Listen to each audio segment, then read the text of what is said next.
അപ്പൊ നമ്മളുടെ ഈ റോഡും ഹൈവേയും 6 വരി പാത പൂർത്തിയായി കഴിയുമ്പോൾ ചില വാഹനങ്ങളെ നിയന്ത്രിക്കണം എന്ന ഒരു അഭിപ്രായം ഉണ്ടാവുകയും അതിനുള്ള ചില ബോർഡുകൾ പലയിടത്ത് സ്ഥാപിച്ചു തുടങ്ങുകയും ചെയ്തപ്പോൾ നമ്മുടെ നാട്ടിലെ വളരെ പ്രമുഖമായ ഒരു പ്രസ്ഥാനത്തിന്റെ നേതാവ് പ്രസ്താവന ഇറക്കിയിരിക്കുന്നു.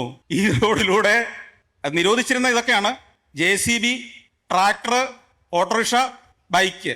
ഇത് ഞങ്ങൾ അധികാരത്തിൽ വന്നാൽ ഈ വണ്ടിയൊക്കെ എല്ലാം ഈ ഹൈവേ കൂടെ പോകാൻ അനുമതി കൊടുക്കുമെന്നതായിരുന്നു അദ്ദേഹത്തിന്റെ പ്രഖ്യാപനം. ഒന്ന് ആലോചിച്ച് നോക്കിയേ. ഇങ്ങനെയല്ല നമ്മൾ ജനകീയനാവേണ്ടത്. കാലഘട്ടത്തിനനുസരിച്ചുള്ള പുതിയ ടെക്നോളജിയെ അവഗണിച്ചുകൊണ്ടും അതിനെ മറികടന്നുകൊണ്ടും അല്ല നമ്മൾ ജനകീയരാവേണ്ടത്. നമ്മുടെ സമൂഹത്തെ ബോധ്യപ്പെടുത്താനുള്ള ഉത്തരവാദിത്തപ്പെട്ട നേതാക്കന്മാർ കാണിക്കണം. എന്തുകൊണ്ടാണ് ട്രാക്ടറും JCBയും ഈ റോഡിൽ അനുവദിക്കാത്തത്? എത്രയോ 1000 കോടി രൂപ മുടക്കി ഇങ്ങനെ ഒരു അതിവേഗ പാത ഉണ്ടാക്കിയതിന്റെ ലക്ഷ്യം എന്താണ്? അതിവേഗത്തിൽ പോകേണ്ടവർക്ക് അതിവേഗത്തിൽ എത്താൻ വേണ്ടിയാണ്. അതിന്റെ സൈഡിൽ കൂടെയുള്ള സർവീസ് റോഡാണ് ഈ ട്രാക്ടറിനും JCBക്കും ഓട്ടോറിക്ഷയ്ക്കും പോകാൻ വേണ്ടി ഉണ്ടാക്കിയിരിക്കുന്നത്.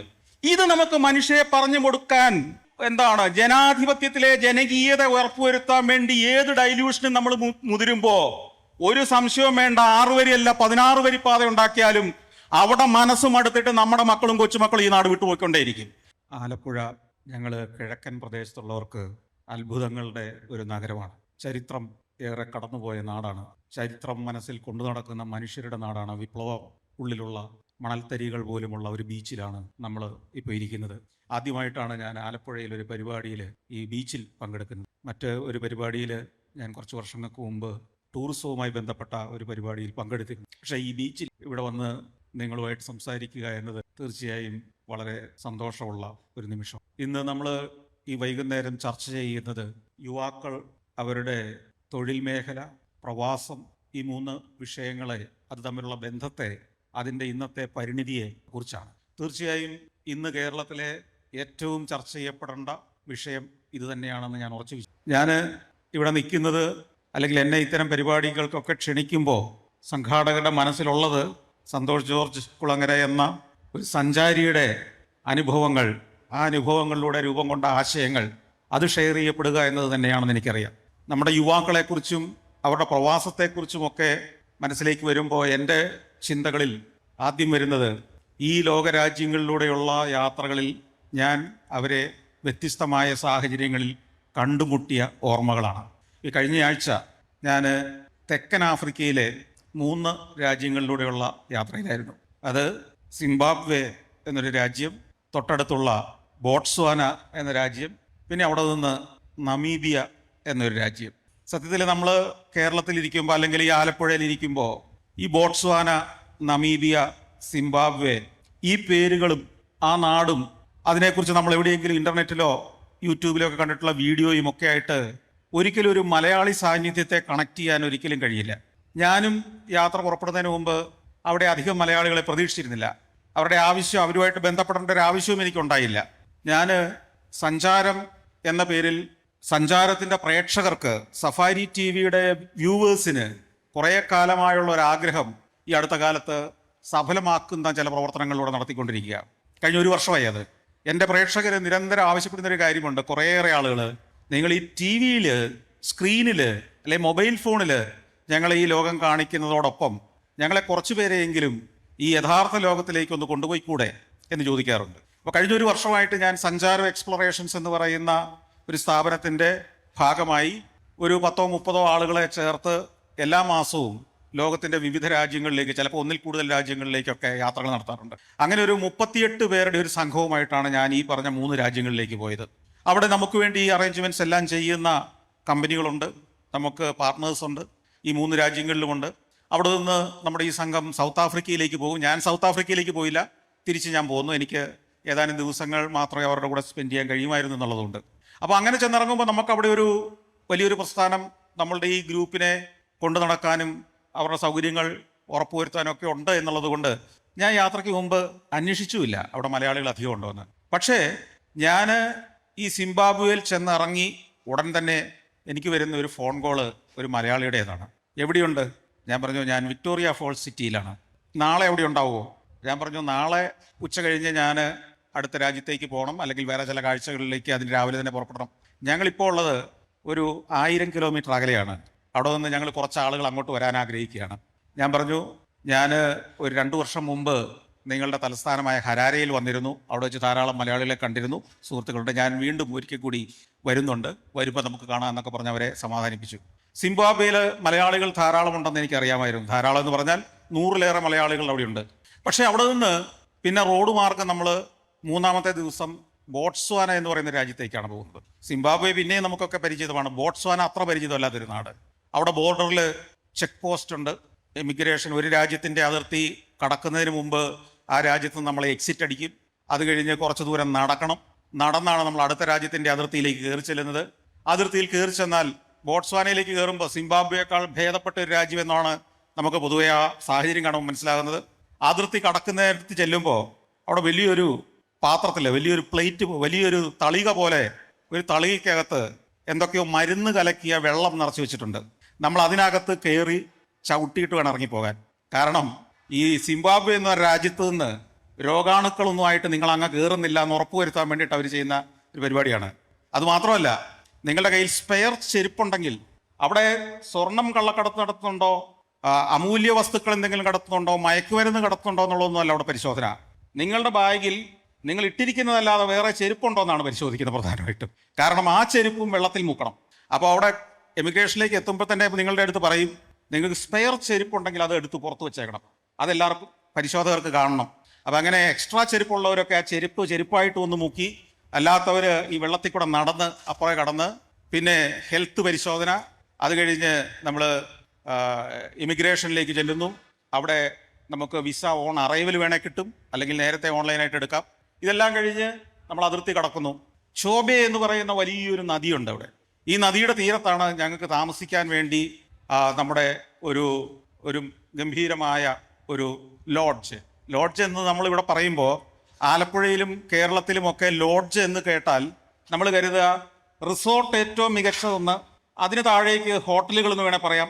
പിന്നെയും താഴെ ഏറ്റവും ദരിദ്രരായ ആളുകൾക്കോ സാധാരണക്കാർക്കോ ഒക്കെ പോയാൽ ഒരു രാത്രി താമസിക്കാനുള്ള സ്ഥലത്തിനാണ് ലോഡ്ജ് എന്ന് പറയുന്നത്. പക്ഷെ ആഫ്രിക്കയിൽ സഫാരി ലോഡ്ജുകൾ അല്ലെങ്കിൽ ജംഗിൾ ലോഡ്ജുകൾ എന്ന് പറഞ്ഞാൽ, പണ്ട് സായിപ്പ് വേട്ടയ്ക്ക് വരുന്ന സായിപ്പുമാര്, പാശ്ചാത്യര്, ഈ ഇത്തരം വന്യജീവി സങ്കേതങ്ങൾ എന്ന് പറയത്തില്ല, വനം തന്നെയാണത്.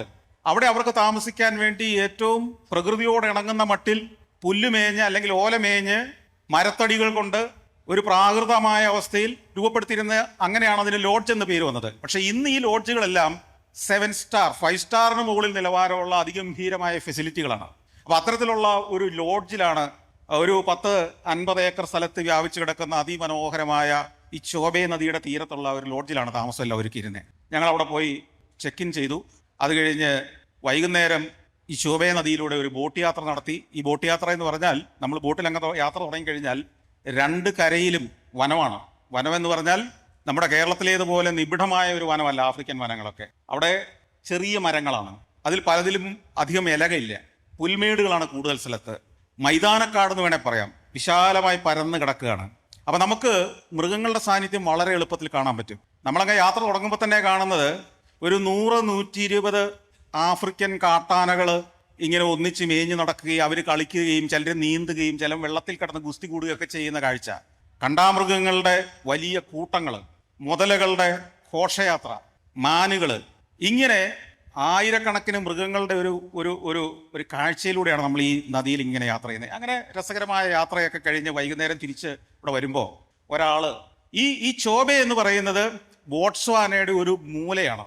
വളരെ റിമോട്ടായ, അവരുടെ തലസ്ഥാന നഗരത്തിൽ നിന്ന് ഏതാണ്ട് 1000-ലേറെ കിലോമീറ്റർ അകലെയുള്ള വളരെ വിജനമായ, അവിടെ ചില ഗോത്രഗ്രാമങ്ങളല്ലാതെ മറ്റൊന്നുമില്ലാത്ത, ടൂറിസ്റ്റുകൾ അവിടേക്ക് വരുന്നത് ആകപ്പാടെ ഈ പറഞ്ഞ ബോട്ടിൽ കയറി ഈ വനത്തിലെ ഈ അനുഭവങ്ങൾ തേടി വരുന്ന സ്ഥലം മാത്രമാണ്. ഞങ്ങൾ ഈ യാത്രയെല്ലാം കഴിഞ്ഞ് അവിടെ വൈകുന്നേരം റിസപ്ഷനിലേക്ക് തിരികെ എത്തുമ്പോൾ അവിടെ ഒരു മലയാളി കാത്തു നിൽക്കുന്നു. അദ്ദേഹത്തിൻ്റെ പേര് ഉണ്ണി എന്നാണ്. അദ്ദേഹം ഈ ചോബയിലെ ആകപ്പാടെയുള്ള ഒരു സൂപ്പർ മാർക്കറ്റിൻ്റെ മാനേജരാണ്. അദ്ദേഹം ഞങ്ങളിവിടെ വന്നിരിക്കുന്നു എന്ന് ഈ ലോഡ്ജിലെ ആരോ പറഞ്ഞറിഞ്ഞ് അദ്ദേഹം അവിടെ ഞങ്ങളെ കാണാൻ വന്നിരിക്കുകയാണ്. ഞാൻ അത്ഭുതപ്പെട്ടു പോയി. ആഫ്രിക്കയുടെ ഏറ്റവും വിദൂരം എന്ന് പറയാവുന്ന ഒരു സ്ഥലത്ത്, ഒരു തലസ്ഥാന നഗരത്തിൽ നിന്ന് 1000-ലേറെ കിലോമീറ്റർ അകലെ, ആ സ്ഥലത്തേക്ക് നിങ്ങൾ എത്തണമെങ്കിൽ തന്നെ ഏതാനും ദിവസങ്ങൾ യാത്ര ചെയ്ത് വേണം എത്താൻ. ആ ടൂറിസ്റ്റുകൾ മാത്രം എത്തുകയും കുറച്ച് ഗോത്രഗ്രാമങ്ങൾ മാത്രമുള്ളതുമായ ഒരു നഗരത്തിലെ അല്ലെങ്കിൽ ഒരു ചെറിയൊരു ഗ്രാമത്തിലെ ഒരു സൂപ്പർ മാർക്കറ്റിന്റെ മാനേജരായി പ്രവർത്തിക്കുന്നത് ഒരു മലയാളി. ഈ മനുഷ്യൻ എന്തിനായിരിക്കാം ഇത്രയും അകലേക്ക്, ഇത്രയും വിദൂരമായൊരു സ്ഥലത്തേക്ക്, ഇത്രയും സാഹസികമായൊരു യാത്ര ചെയ്ത് ഈ ഭൂമിയുടെ ഒരു അതിര് എന്ന് വേണേൽ പറയാവുന്ന ഈ സ്ഥലത്ത് പോയി ജോലി ചെയ്യേണ്ടി വരുന്നത്? വൈകുന്നേരം ഞങ്ങൾ ചർച്ച ചെയ്തതാണ്. ഈ ചോബെ പോലുള്ള, നിങ്ങൾ മാപ്പെടുത്തിട്ടൊന്ന് ആഫ്രിക്കയുടെ മാപ്പെടുത്തിട്ട് നോക്കി അറിയാം കേരളവും ചോബയായിട്ടുള്ള അകലം എത്രയാണെന്ന് അറിയണമെങ്കിൽ. അവിടെ പോയി ഒരു മനുഷ്യൻ ജീവിക്കുന്നു, അവിടെ ജോലി ചെയ്യുന്നു, അവിടെ നിന്നുണ്ടാക്കുന്ന പൈസ നാട്ടിലേക്ക് അയക്കുന്നു. ഇതേപോലെ തന്നെ മംഗോളിയ എന്നൊരു രാജ്യത്തേക്ക് വർഷങ്ങൾക്ക് മുമ്പ് ഞാൻ യാത്ര ചെയ്യുമ്പോൾ എനിക്കൊരു അനുഭവം ഉണ്ടായി. മംഗോളിയ നിങ്ങൾക്കറിയാം ചൈനയ്ക്കും റഷ്യയ്ക്കും ഇടയിലുള്ള ഒരു ലാൻഡ് ലോക്ക്ഡ് രാജ്യമാണ്. ഈ മംഗോളിയയിൽ ഉലാൻ ബാത്താറിൽ നിന്ന് കുറേ ഉള്ളിലേക്ക് യാത്ര ചെയ്ത് കഴിഞ്ഞാൽ നമ്മൾ ഗോപി മരുഭൂമി, നിങ്ങൾ കേട്ടിട്ടുണ്ട്, പഠിച്ചിട്ടൊക്കെ ഉള്ളൊരു സ്ഥലമാണ് ഗോപി മരുഭൂമി. ഈ ഗോപി മരുഭൂമിയുടെ ഉള്ളിലെ കുറേ ജീവിതം കാണുന്നതിന് വേണ്ടി ഞാൻ യാത്ര ചെയ്തു. അവിടെ യുർട്ടുകൾ എന്ന് പറയുന്ന യുർട്ട് ഹൗസുകൾ എന്ന് പറയും, വട്ടക്കൂടാരങ്ങൾ. നിങ്ങൾ ഗൂഗിളിലൊക്കെ സെർച്ച് ചെയ്താൽ കാണാം യുർട്ട് ഹൗസുകൾ. മംഗോളിയൻ നൊമാഡുകളാണ്, നാടോടികളാണ് അവരിൽ ബഹുഭൂരിപക്ഷം പേരും. ഈ ഒലാൻ ബാത്താറൊക്കെ പോലുള്ള പട്ടണങ്ങളിൽ മാത്രമാണ് കഴിഞ്ഞ ഒരു 20-25 വർഷമായിട്ട് ആളുകൾ സ്ഥിരമായി വീട് വെച്ച് താമസം തുടങ്ങിയത്, ഒരു പട്ടണം എന്ന രീതിയിൽ വളർന്നു വന്നത്. അതിനു മുമ്പ് ഈ തലസ്ഥാന നഗരത്തിൽ ഉദ്യോഗസ്ഥരും മറ്റ് ആളുകളൊക്കെ ആയിട്ട് കുറേ പതിറ്റാണ്ടുകളായി അല്ലെങ്കിൽ കഷ്ടിച്ചൊരു നൂറ്റാണ്ടായ ആളുകൾ സ്ഥിരതാമസം ഉണ്ടെങ്കിലും ഗ്രാമീണരായ മനുഷ്യരെന്ന് പറയുന്നത് മുഴുവൻ നാടോടികളായ ആളുകളാണ് ആ നാട്ടിൽ. അവരവരുടെ കുതിരയെയും പശുവിനെയും ആടിനെയും ഒക്കെ മേയിച്ചുകൊണ്ട് ഇങ്ങനെ നടക്കും. കൂടുതലായും കുതിരകളെയാണ് മേയിക്കുക. നമ്മൾ പശുവിനെ വളർത്തുന്ന പോലെ അവർ കുതിരയാണ് വളർത്തുക. മംഗോളിയക്കാരുടെ ഏറ്റവും പ്രധാനപ്പെട്ട പ്രിയപ്പെട്ട ജീവി അല്ലെങ്കിൽ മൃഗം എന്ന് പറയുന്നത് കുതിരയാണ്. കുതിരപ്പുറത്ത് ഇവർ സഞ്ചരിക്കും, കുതിരയുടെ മാംസം കഴിക്കും, കുതിരപ്പാല് കുടിക്കും. കുതിരയാണ് നമുക്ക് ഒരു പശു അല്ലെങ്കിൽ ഒരു കാള ഇത് രണ്ടും കൂടെ ചേർന്നാൽ ചെയ്യുന്ന ജോലിയെല്ലാം ചെയ്യുക. അപ്പം കുതിര വളർത്തലാണ് ഇവർ പ്രധാന പരിപാടി. അപ്പോൾ ഈ പോകുന്ന വഴിക്ക് ഇത്തരം യുട്ട് ഹൗസുകളുണ്ട്. അവിടെയൊക്കെയാണ് നാടൻ ചായക്കടകൾ, വഴിയോരങ്ങളിലാണ്. റോഡൊക്കെ മണ്ണിപ്പാതകളാണ് ഇപ്പോഴും. അവിടെ യുട്ട് ഹൗസുകളുണ്ടാവും. അവിടെ വിൽക്കുന്ന പ്രധാനമായിട്ടുള്ളത് കുതിരയുടെ മാംസം, കുതിരയുടെ കുടലിനകത്ത് മാംസം നിറച്ച ഒരു പ്രത്യേകതര സോസേജാണ്. അത് ഭയങ്കര ടേസ്റ്റിയാണ്. ഈ സോസേജും കുതിരപ്പാല് പുളിപ്പിച്ച ഒരു തരം മദ്യമുണ്ട്. അത് രണ്ടും അവിടെ കിട്ടുള്ളൂ. കുതിരപ്പാല് പുളിപ്പിച്ച് വെച്ചിട്ടുണ്ടാവും എല്ലായിടത്തും വലിയ ബാരലുകളിൽ. അതിങ്ങനെ വലിയൊരു മഗ് കൊണ്ട് കോരി നമുക്ക് പകർന്നു തരും, അത് കുടിക്കാം. ചെറിയ ലഹരിയുണ്ട്, ലഹരി ഉണ്ടെന്ന് പറയാൻ പറ്റില്ല, പക്ഷെ നമ്മുടെ നാടൻ കള്ളിൻ്റെ അതേ രുചിയാണ് അതിന്, കുതിരപ്പാലിൻ്റെ കള്ള്, അതും ഈ സോസേജും. അപ്പം ഇങ്ങനെ യാത്ര ചെയ്യുമ്പോൾ ഇത്തരം കുറച്ച് സ്ഥലങ്ങളൊക്കെ കണ്ടപ്പോൾ ഇത്തരം ഒരു യുട്ട് ഹൗസിൽ ഇറങ്ങി ഇതൊന്ന് പരീക്ഷിക്കണമെന്ന് എനിക്കും തോന്നി. അങ്ങനെ ഒരു യുട്ട് ഹൗസിൽ, വളരെ ഉള്ളിലാണിത്, ഇറങ്ങുന്നു. അവിടെ ഇത് പ്രിപ്പയർ ചെയ്യുന്നതൊക്കെ ഷൂട്ട് ചെയ്തു. ഇവരുടെ വീട്, കൂടാര വീടിനകത്തെ കാഴ്ചകൾ, അതിനകത്തെ അടുക്കള, അതിനകത്ത് കിടക്കാനുള്ള സൗകര്യം, ഇതെല്ലാം ഷൂട്ട് ചെയ്തു. വീണ്ടും വന്ന് ഒരു അല്പം ഈ കുതിരപ്പാലും ഈ സോസേജും കഴിക്കാൻ തീരുമാനിച്ചു. അത് പ്രിപ്പയർ ചെയ്യുന്നതിൻ്റെയൊക്കെ ഷൂട്ട് ചെയ്തിരിക്കുമ്പോൾ എൻ്റെ ഒപ്പം നമ്മുടെ മലയാളത്തിലെ പ്രിയപ്പെട്ട സംവിധായകൻ ലാൽ ജോസ് ഉണ്ടെന്നാണ്. ഞങ്ങൾ ഒന്നിച്ചാണ് ആ യാത്ര നടത്തിയത്. ഞങ്ങളിങ്ങനെ മലയാളത്തിൽ സംസാരിച്ചുകൊണ്ടിരിക്കുമ്പോൾ ഈ അടുക്കളയിരിക്കുന്ന യുട്ടിനകത്തുനിന്ന് ഒരാൾ ഇറങ്ങി വന്നു. അപ്പം അയാൾ അകത്തിരുന്ന് ഈ നാടൻ കുതിരപ്പാല് അടിച്ചുകൊണ്ടിരിക്കുകയായിരുന്നു. പുള്ളി ഇറങ്ങിയെന്ന് ചോദിച്ചു, മലയാളത്തിൽ സംസാരിക്കുന്ന കേട്ട് നിങ്ങളുടെ രണ്ടുപേരുടെ ശബ്ദം കേട്ടിട്ട് ഇറങ്ങി വരുന്നതാണെന്ന് പറഞ്ഞു. ഒരു ഒന്നാന്തരം മലയാളി അകത്തിരുന്ന് നാടൻ കുതിരക്കള്ള് കുടിച്ച് അങ്ങനെ രസിച്ചിരിക്കുകയായിരുന്നു. പുള്ളി ഏതാനും വർഷങ്ങളായിട്ട് അവിടെയാണ് ജോലി ചെയ്യുന്നത്. അപ്പോൾ ഞാൻ പറഞ്ഞത്, അദ്ദേഹമായിട്ട് പരിചയപ്പെട്ടു, ഒത്തിരി കഥകൾ പറഞ്ഞു. അധികം താമസിയാതെ 2-3 മാസത്തിന് ശേഷം അദ്ദേഹം തിരിച്ച് നാട്ടിലേക്ക് പോരുകയാണെന്ന് പറഞ്ഞു. അവിടെ ഏതോ ഒരു ഇൻ്റർനാഷണൽ കമ്പനിയുടെ ഭാഗമായിട്ട് അദ്ദേഹം അവിടെ ജോലി ചെയ്യുന്നതാണ്. ഇങ്ങനെ ലോകത്തിൻ്റെ ഏത് മൂലയിലേക്കും നമ്മൾ സാധാരണഗതിയിൽ ഒരു മലയാളി സഞ്ചരിക്കാത്ത, ഒരു ട്രാവലർ എന്ന നിലയിൽ സഞ്ചരിക്കാത്ത, നമ്മുടെ സ്വപ്നങ്ങളിലൊന്നും കടന്നു വന്നിട്ടില്ലാത്ത, നമ്മുടെ നിത്യജീവിതത്തിൽ പ്രയോഗിക്കുന്ന വാക്കുകളിലോ ചിന്തകളിലോ പോലും കടന്നു വന്നിട്ടില്ലാത്ത ലോകത്തിലെ എല്ലാ രാജ്യങ്ങളിലും മലയാളികളുണ്ട്. ഈ അടുത്ത കാലത്ത് എനിക്കൊരു ഇമെയിൽ വന്നു.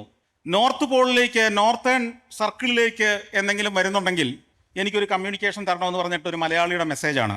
ഞാൻ ചോദിച്ചു, നിങ്ങൾ ഏത് രാജ്യത്താണ്? അദ്ദേഹം പറഞ്ഞു, ഞാൻ നോർവേയുടെ ഭാഗമാണ്. നോർവേയിലല്ല ഞാനിപ്പോൾ ഉള്ളത് ഒരു വിദൂര ദ്വീപിലാണ്. ആ ദ്വീപിൽ ഞങ്ങൾ 10 പേര് മാത്രമേ ഉള്ളൂ. അവിടുത്തെ ഒരു റിസർച്ച് സെൻ്ററിലാണ് ഞാൻ ജോലി ചെയ്യുന്നത്. ഈ ദ്വീപൂടെ കഴിഞ്ഞാൽ ഭൂമിയുടെ മറ്റേ സൈഡിലേക്ക് എത്തിപ്പോകും. അത്രയും അറ്റത്ത്, വടക്കേ അറ്റെന്ന് പറയുന്നതിൻ്റെ ഏറ്റവും അതിരിൽ ഒരു കൊച്ചു ദ്വീപിൽ ജീവിക്കുന്നു. ആകപ്പാടെ 10 പേരുണ്ട്. അതിലൊരാൾ മലയാളിയാണ്. ഇവർ ഗവേഷകരായിട്ട് അവിടെ താമസിക്കുകയാണ്. ഒന്ന് ചിന്തിച്ചു നോക്കിയേ, മലയാളി എവിടെയൊക്കെ എത്തിയിരിക്കുന്നു. ഈ എത്തിയിരിക്കുന്നതൊന്നും സഞ്ചാരികളായിട്ടല്ല, സ്ഥലം കാണാൻ പോയതല്ല, ഭക്ഷണം ആസ്വദിക്കാൻ പോയതല്ല, എക്സ്പ്ലോർ ചെയ്യാൻ പോയ സാഹസികരല്ല, ജീവിക്കാൻ വേണ്ടി പോയ സാഹസികര്. അപ്പം നമ്മൾ ചിന്തിക്കും, ലോകത്തിൽ മലയാളി മാത്രമേ ഇത്തരത്തിൽ സാഹസികമായി പോയിട്ടുള്ളൂ.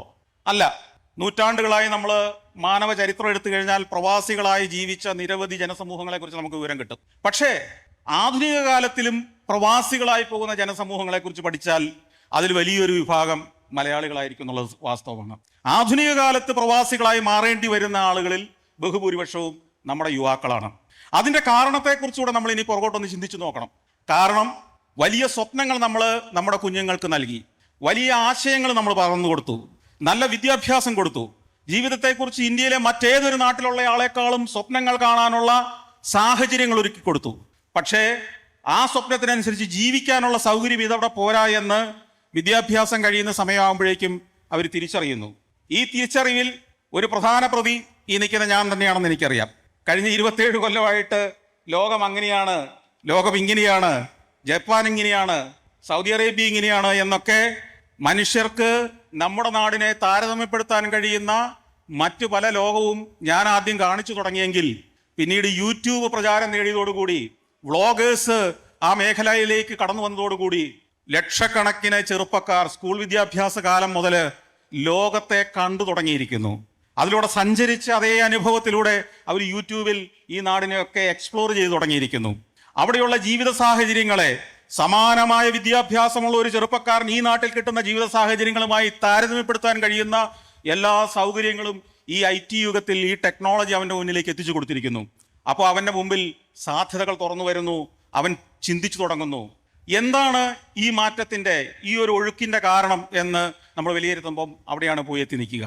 ലോകം കാണാനുള്ള സാധ്യതകൾ, ലോകത്തെ അറിയാനുള്ള സാധ്യതകൾ, അതിനുള്ള മാധ്യമങ്ങൾ ഇന്ന് എല്ലാ മനുഷ്യരുടെയും വിരൽത്തുമ്പിൽ എത്തിക്കഴിഞ്ഞ ഒരു കാലത്ത് ഇനി നമുക്ക് ലോകം എന്ത് എന്ന് പ്രത്യേകിച്ച് ഒരു ക്ലാസ് എടുക്കേണ്ട കാര്യമില്ല. കുട്ടികൾ നഴ്സറി ക്ലാസ് മുതൽ അല്ലെങ്കിൽ അതിനു മുമ്പ് തന്നെ എൻ്റെ അടുത്ത് പല യുവ മാതാപിതാക്കളും പറയാറുണ്ട്, 3 മാസമോ 4 മാസമോ 5 മാസമോ മുതൽ എൻ്റെ കുഞ്ഞ് അവൻ കരച്ചിൽ നിർത്താൻ ഞങ്ങൾ കാണിച്ചു കൊടുക്കുന്ന പരിപാടികളിലൊന്ന് സഞ്ചാരമാണെന്ന്. അതായത് ലോകയാത്ര കണ്ടാൽ കുട്ടികൾ 6 വയസ്സ് മുതൽ ലോകം കണ്ടു തുടങ്ങുന്ന അവസ്ഥയിലേക്ക് ചെറുപ്പക്കാർ മാറിയ കുട്ടികൾ മാറിക്കഴിഞ്ഞ ഒരു കാലത്ത് ഇനി നമുക്ക് ലോകത്തിനൊപ്പമുള്ള ചിന്തകൾ ഇവർക്ക് ഷെയർ ചെയ്തല്ലാതെ, ലോകത്തിനൊപ്പമുള്ള സൗകര്യങ്ങൾ അവരുമായിട്ട് പങ്കുവെച്ചല്ലാതെ, ലോകത്തിനൊപ്പമുള്ള സാധ്യതകൾ അവർക്ക് തുറന്നു കൊടുത്തല്ലാതെ ഈ തലമുറയെ കേരളത്തിൽ പിടിച്ചു നിർത്താൻ കഴിയില്ല എന്നുള്ളത് യാഥാർത്ഥ്യമാണ്. മറ്റൊന്നും കൊണ്ട് അവരെ തൃപ്തിപ്പെടുത്താൻ കഴിയില്ല. കാരണം ഈ ലോകം സാധ്യതകളുടെ ഒരു വലിയ ലോകമാണ്. അവരുടെ ചുറ്റുമുള്ള രാജ്യങ്ങളെല്ലാം അവർക്ക് മുന്നിൽ തുറന്നിട്ടിരിക്കുന്നത്. അപ്പോൾ അത്തരമൊരു കാര്യത്തിലേക്ക്, അത്തരമൊരു ലോകത്തിലേക്ക് നമ്മുടെ പുതിയ തലമുറ ഒഴുകുന്നത് ഈ ഉടനെ ഒന്നും അവസാനിക്കില്ല. അധികം മുന്നിൽ അല്ലെങ്കിൽ കുറച്ച് അകലെയൊന്നും നമ്മൾ ഈ തിരിച്ചൊഴുക്കിനുള്ള ഒരു സാധ്യത കാണുന്നുമില്ല. തിരിച്ചൊഴുക്കുണ്ടാവില്ലെന്നല്ല അതിനർത്ഥം. തീർച്ചയായും തിരിച്ചൊഴുക്കുണ്ടാകുക തന്നെ ചെയ്യും. പക്ഷേ നമുക്കറിയാം, ഒരു ജലം താഴ്ന്ന സ്ഥലത്തേക്ക് ഒഴുകിക്കൊണ്ടേയിരിക്കും. അത് തിരിച്ചൊഴുകണമെങ്കിൽ താഴ്ന്ന സ്ഥലം ഉയർത്തുക അല്ലെങ്കിൽ ഉയർന്ന സ്ഥലം താഴുക, ഇതല്ലാതെ സാധ്യതയില്ല. അപ്പോൾ സ്വാഭാവികമായിട്ടും നമ്മുടെ പുതിയ തലമുറയെ തിരിച്ച് കേരളത്തിലേക്ക് ഒഴുക്കാൻ സാധ്യതകളുണ്ടോ എന്ന് ചിന്തിക്കേണ്ട സമയവും ആയിരിക്കുന്നു. അവിടെ നമ്മൾ ലോക നിലവാരത്തിൽ ചിന്തിക്കുന്ന, ലോക നിലവാരത്തിൽ ആശയങ്ങൾ രൂപപ്പെടുത്തുന്ന, ലോകത്തിനൊപ്പം പ്രവർത്തിക്കുന്ന, സഞ്ചരിക്കുന്ന ഒരു സമൂഹമായി നമ്മൾ മാറുക. പൊതുസമൂഹത്തിൻ്റെ ആശയങ്ങൾ, ചിന്തകൾ മാറേണ്ടതുണ്ട്. ഒപ്പം അവർക്ക് നേതൃത്വം കൊടുക്കുന്ന, അവർക്ക് ആശയങ്ങൾ സംഭാവന ചെയ്യുന്ന പ്രസ്ഥാനങ്ങൾ അതനുസരിച്ച് ഉന്നതമായ ചിന്തയിലേക്ക്, ആശയങ്ങളിലേക്ക് വളരേണ്ടതുണ്ട്.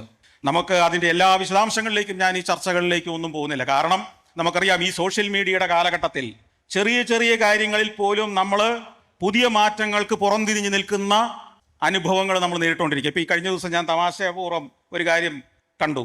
നമ്മുടെ 6 വരിയുള്ള ഹൈവേയുടെ പണി നടക്കുകയാണ് ഇതിലൂടെ തന്നെ. നല്ല അതിവേഗത്തിൽ കേരളത്തിലെ തിരുവനന്തപുരത്ത് നിന്ന് കാസർഗോട്ടേക്കോ അല്ലെങ്കിൽ കാസർഗോഡ് നിന്ന് തിരുവനന്തപുരത്തേക്കോ അതിവേഗത്തിൽ മനുഷ്യൻ എത്തേണ്ടതാണ്. ഇതിപ്പോൾ രാഹുൽ ഈശ്വര ഇപ്പോൾ വന്ന വഴിക്ക് എൻ്റെ അടുത്ത് പറയുക, തിരുവനന്തപുരത്ത് നിന്ന് ആലപ്പുഴ എത്താൻ അദ്ദേഹം 5 മണിക്കൂറോളം വണ്ടിക്കകത്തിരുന്നു. ഈ ഉച്ചനേരത്താണെന്ന് ഓർക്കണം, രാവിലെയോ അല്ല വൈകിട്ടും അല്ല. ഞാനും എല്ലാ ദിവസവും ഇത് അനുഭവിക്കുന്ന ഒരാളാണ്. ഈ പല കഴിഞ്ഞ ദിവസങ്ങളിലൊക്കെ കണ്ണൂരിൽ നിന്നും കാസർഗോഡ് നിന്നും കോഴിക്കോട് നിന്നും ഒക്കെ നിരവധി പരിപാടികൾക്ക് മിക്കവാറും ദിവസങ്ങൾ എന്നെ ഇൻവൈറ്റ് ചെയ്യാറുണ്ട്. ഞാൻ അവരോടൊക്കെ ഇപ്പോൾ പരിപാടിയിൽ നിന്ന് മാറി നിൽക്കാൻ പറയുന്ന എക്സ്ക്യൂസ്, ഈ ഹൈവേയിലൂടെ യാത്ര ചെയ്ത് എനിക്ക് അവിടെ സമയത്ത് എത്താൻ കഴിയില്ല എന്നുള്ളതാണ്. 2 ദിവസം യാത്ര ചെയ്ത് കാസർഗോഡ് എത്തി 2 ദിവസം കൊണ്ട് തിരിച്ചു വരാൻ പറ്റുന്ന ഒരു സാഹചര്യം നമുക്കിപ്പോൾ ഇല്ല എന്നുള്ളതാണ്. മനുഷ്യന് സമയത്തിന് വിലയുള്ള ഒരു നാട്ടിൽ ഒരു കാലത്ത് നമ്മൾ അടിസ്ഥാന സൗകര്യങ്ങൾ ഈ രീതിയിൽ വികസിപ്പിക്കുമ്പോൾ, ആ അടിസ്ഥാന സൗകര്യങ്ങൾ വികസിപ്പിച്ച ഒരു നാട്ടിൽ അനുവദിച്ചിരിക്കുന്ന അല്ലെങ്കിൽ അവിടെ പുലർത്തേണ്ട നിയമം കൂടി നമ്മൾ കൊണ്ടുവരണം. ഉദാഹരണം പറഞ്ഞാൽ, ഞാൻ ലോകത്തിലെ വിവിധ രാജ്യങ്ങൾ മാത്രമല്ല ഇന്ത്യയിലെ തന്നെ നാഗ്പൂരിൽ നിന്ന് മുംബൈയിലേക്ക് വന്നിരിക്കുന്ന ഒരു എക്സ്പ്രസ് വേയിലൂടെ അടുത്ത കാലത്ത് സഞ്ചരിച്ച് ഞാൻ സഞ്ചാരത്തിൽ കാണിച്ചു. എക്സ്പ്രസ് വേ, ഇന്ത്യയിലെ പണി ഏതാണ്ട് പൂർത്തിയായ ഒരു എക്സ്പ്രസ് വേ ആണത്. ഈ എക്സ്പ്രസ് വേയിൽ നിങ്ങൾ യാത്ര ചെയ്യുമ്പോൾ കാണുന്നത് അത്ഭുതമാണ്. ഈ അത്ഭുതം എന്ന് പറയുന്നത് റോഡിന്റെ മിനുസമല്ല, അതിന്റെ വീതിയല്ല, സൗകര്യങ്ങളല്ല, അതിൽ ട്രക്കുകൾ പോകുന്നത് ഏറ്റവും പുറത്തെ ലൈനിൽ കൂടി ആയിരിക്കും. അതിവേഗത്തിൽ പോകുന്ന കാറുകളും മറ്റു വാഹനങ്ങളും പോകുന്നത് നടുക്കത്തെ ട്രാക്കിലൂടെ ആയിരിക്കും. ഓവർടേക്ക് ചെയ്യേണ്ടവർ മാത്രം നടുക്കത്തെ ട്രാക്കിലേക്ക് കയറി വന്ന് ഓവർടേക്ക് ചെയ്തിട്ട് ഇപ്പുറേക്ക് പോകുന്നു. എനിക്ക് അത്ഭുതമായി, ഇത് ഏത് രാജ്യത്താണ് നമ്മൾ സഞ്ചരിക്കുന്നത്? എത്ര നല്ല ഹൈവേ ഉണ്ടാക്കിയാലും നമുക്കറിയാം, 6 വരി പാതയാണെങ്കിൽ അതിലെ 6 വരിയിലും നിരന്നു പോകുന്ന ട്രക്കുകളോ KSRTC ബസ്സോ ആയിരിക്കും നമ്മൾ സാധാരണ രീതി കാണുക. അതോടെ അതിന്റെ പുറകിൽ വരുന്ന അതിവേഗത്തിൽ പോകേണ്ട മറ്റു വാഹനങ്ങളെല്ലാം ബ്ലോക്കായി കിടന്ന് ആ ഒരു പാത ഉണ്ടാക്കിയതിന്റെ ഒരു ഗുണവുമില്ലാത്ത അവസ്ഥയിലേക്ക് കാര്യങ്ങൾ പോകുന്നത് നമ്മൾ കണ്ടിട്ടുണ്ട്. പക്ഷെ അവിടെ കർശനമായ എന്തോ ഒരു നിയമമുണ്ട്, അവിടെ ക്യാമറ എല്ലായിടത്തും വെച്ചിട്ടുണ്ട്. ആ ലൈൻ തെറ്റിക്കുന്ന ആളുകൾക്ക് ഹെവി പെനാൽറ്റിയാണ്.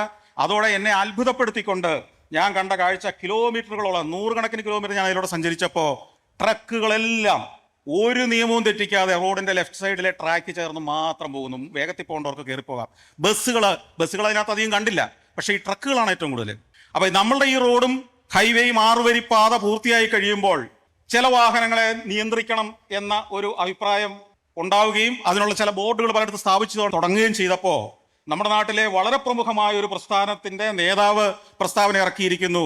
ഈ റോഡിലൂടെ നിരോധിച്ചിരുന്ന ഇതൊക്കെയാണ്: JCB, ട്രാക്ടർ, ഓട്ടോറിക്ഷ, ബൈക്ക്. ഇത് ഞങ്ങൾ അധികാരത്തിൽ വന്നാൽ ഈ വണ്ടിയൊക്കെ എല്ലാം ഈ ഹൈവേ കൂടെ പോകാൻ അനുമതി കൊടുക്കുമെന്നതായിരുന്നു അദ്ദേഹത്തിന്റെ പ്രഖ്യാപനം. ഒന്ന് ആലോചിച്ച് നോക്കിയേ. ഇങ്ങനെയല്ല നമ്മൾ ജനകീയനാവേണ്ടത്. കാലഘട്ടത്തിനനുസരിച്ചുള്ള പുതിയ ടെക്നോളജിയെ അവഗണിച്ചുകൊണ്ടും അതിനെ മറികടന്നുകൊണ്ടും അല്ല നമ്മൾ ജനകീയരാവേണ്ടത്. നമ്മുടെ സമൂഹത്തെ ബോധ്യപ്പെടുത്താനുള്ള ഉത്തരവാദിത്തപ്പെട്ട നേതാക്കന്മാർ കാണിക്കണം. എന്തുകൊണ്ടാണ് ട്രാക്ടറും JCBയും ഈ റോഡിൽ അനുവദിക്കാത്തത്? എത്രയോ 1000 കോടി രൂപ മുടക്കി ഇങ്ങനെ ഒരു അതിവേഗ പാത ഉണ്ടാക്കിയതിന്റെ ലക്ഷ്യം എന്താണ്? അതിവേഗത്തിൽ പോകേണ്ടവർക്ക് അതിവേഗത്തിൽ എത്താൻ വേണ്ടിയാണ്. അതിന്റെ സൈഡിൽ കൂടെയുള്ള സർവീസ് റോഡാണ് ഈ ട്രാക്ടറിനും JCBക്കും ഓട്ടോറിക്ഷയ്ക്കും പോകാൻ വേണ്ടി ഉണ്ടാക്കിയിരിക്കുന്നത്.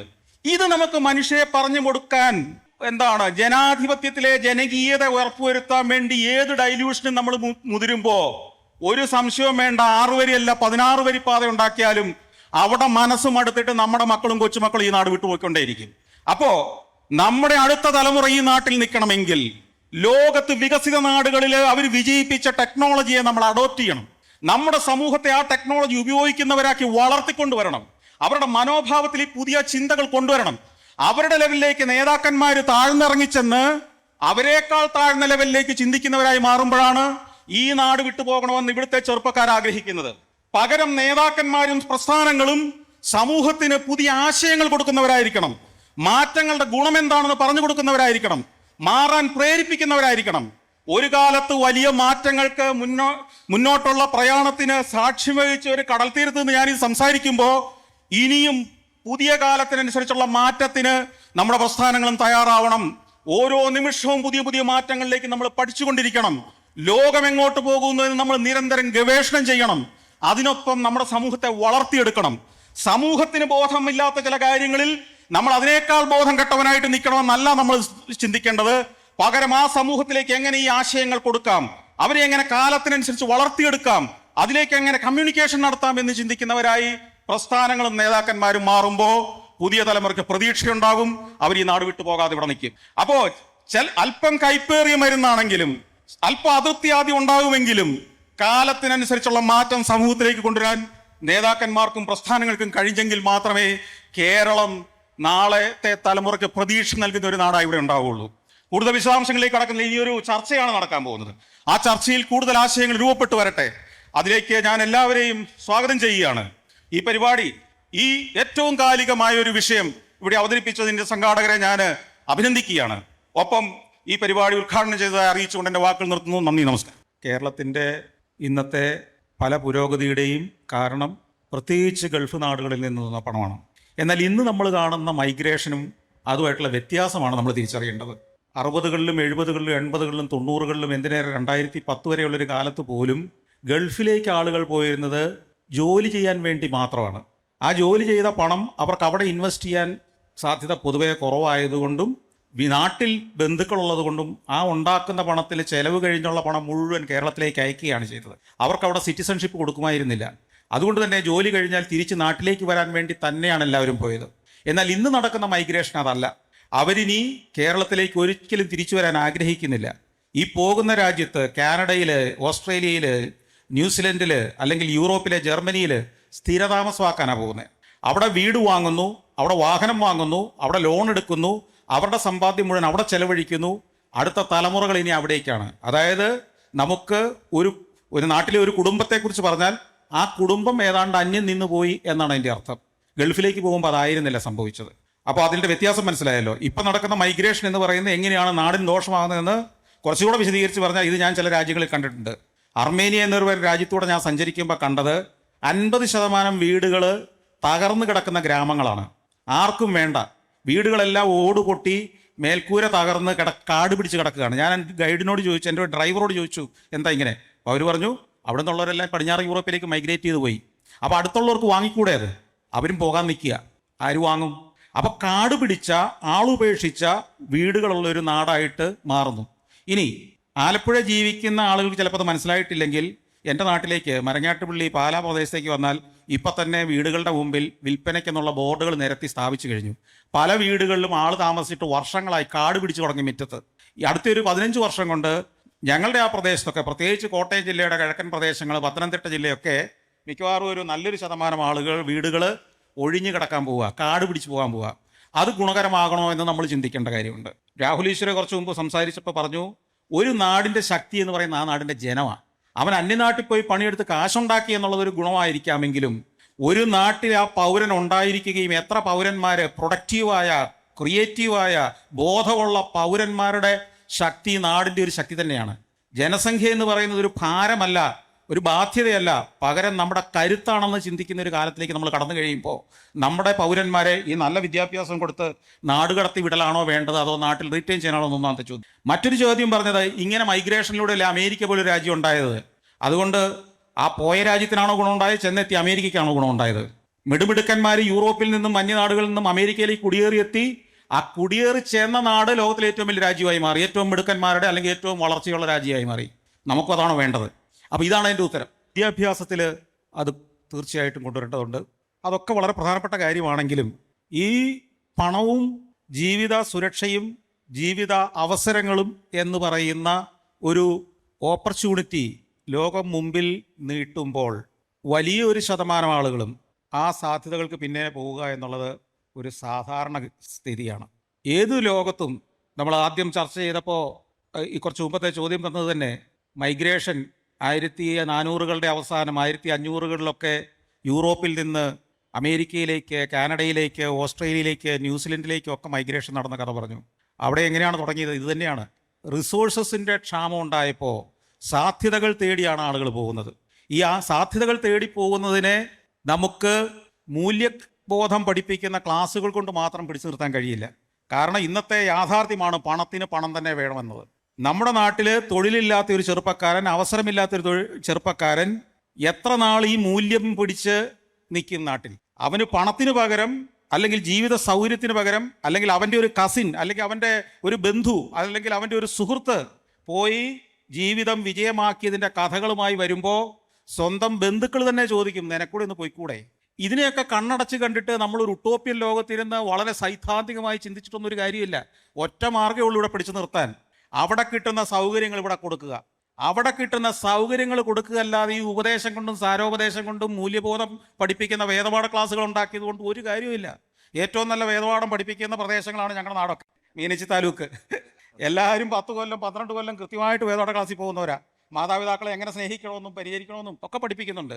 പക്ഷെ അവിടെ നിന്നാണ് കേരളത്തിൽ ഏറ്റവും അധികം ആളുകളെ വിദേശത്തേക്ക് കയറ്റി അയക്കുന്നത്. അപ്പോൾ അതിൻ്റെ കാര്യം, അപ്പം നമുക്ക് അവന് ലോക നിലവാരത്തിൽ ജീവിക്കുക. ഇന്ന് പണ്ട് പല കുപ്പികളിൽ പല ലെവലിൽ വെള്ളം നിറച്ച് വെക്കാമായിരുന്നു.